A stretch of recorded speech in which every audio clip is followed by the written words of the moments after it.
સોમનાથ કિચનમાં આપ સૌનું હાર્દિક સ્વાગત છે. તો આજે આપણે બનાવવાના છે આલુ ચપ. તો આપણે આની પહેલા બનાવી તો આલુ પાલક. તો આ થોડુંક ડિફરન્સ છે.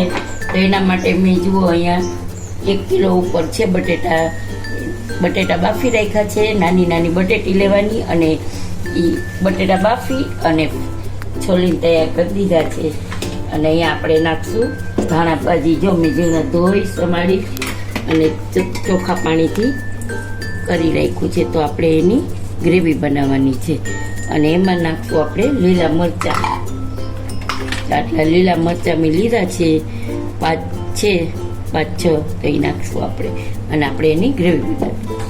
જો ગાઈસ મેં અહીંયા તેલ મૂકી દીધું છે. તો 2 ચમચા તેલ મૂક્યું છે. અહીંયા આપણી આ ગ્રેવી છે ધાણા ભાજીની તૈયાર છે. અહીંયા મેં આંબલી છે એ પલાળી દીધી છે. થોડીક ખટાશ નાખશું એટલે કલર સારો આવે આપણે, નહીં તો કાળો પડી જશે. આમાં આપણે લીલા મરચાં નાખ્યા છે એટલે આપણે કંઈ લાલ મરચું કે એવું નાખવાનું નથી.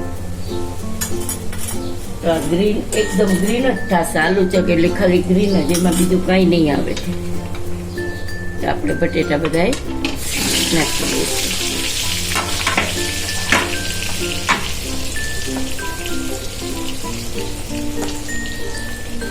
એક ચમચી ઉપર થોડું નિમક નાખ્યું છે. નિમક તમે સ્વાદ અનુસાર નાખી શકો છો, તમારી રીતે શાક ઓછું હોય. હવે આપણે એને તેલમાં સોતળી લઈએ. અને તેલમાં સોતળવા માટે આપણે સ્ટીલનો ચમચો નહીં લઈ, કારણ કે બટેટા બાફેલા છે ને તો બટેટા કપ થઈ જશે.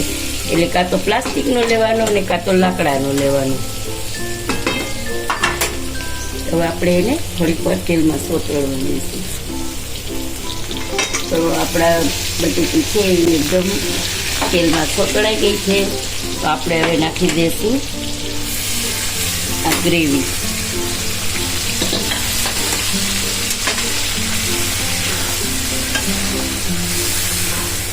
પછી પાણીની જરૂર પડે તો તમે થોડુંક પાણી નાખી શકો છો. આપણે થોડુંક નાખી દઈશું.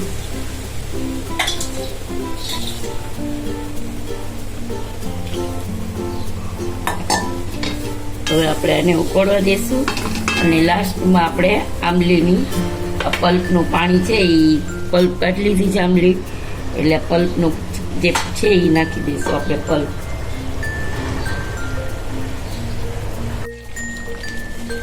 જો ગાઈસ આપણી આલુ ચપ તૈયાર છે. તો હવે આપણે થોડોક ગરમ મસાલો નાખશું અને થોડુંક આપણે નાખશું ધાણા જીરું. બહુ નથી નાખવાનું. અને હવે નાખી દઈશું આપણે આંબલીનો જે રસ છે ને એ, એટલે કલર મસ્ત આવી જશે ગ્રીન. જોઈ શકો છો કલરમાં ચેન્જ આવી ગયું. તો હવે આપણું હજી થોડુંક કટ થવા દે પછી આપણે બંધ કરી દઈશું. ચલો ગાઈસ આપણી આલુ તૈયાર છે સબ્જી.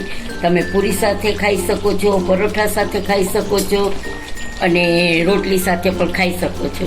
તો આ અત્યારે શિયાળાની સિઝન હોય ને તો કોથમીર બહુ જ આવતી હોય, તો ત્યારે આ ખાવાની બહુ મજા આવે છે. તો નાની નાની બટેટી લેવાની, મોટી નહીં, મોટા નહીં લેવાનું. મોટા હોય ને મન થાય તો 2 કટકા કરી નાખવાના. તો જુઓ હવે આપણે ગેસ કરી દઈશું ઓફ. અને આપણું આ જે શાક છે એ તૈયાર થઈ ગયું છે. તો આજનો જુઓ આ ગ્રેવી છે એકદમ ઠીક થઈ ગઈ છે, જોઈ શકો છો. એટલે આપણું આજની સબ્જી તૈયાર છે. તો આપણે ગેસ ઓફ કરી દઈશું. આજનો વિડીયો તમને કેવો લાગ્યો તે જરૂરથી જણાવજો. સબસ્ક્રાઈબ કરજો, લાઈક કરજો, શેર કરજો અને કમેન્ટ કરજો. અને આવો નવો સપોર્ટ સારો આપતા રહેજો. જય શ્રી કૃષ્ણ.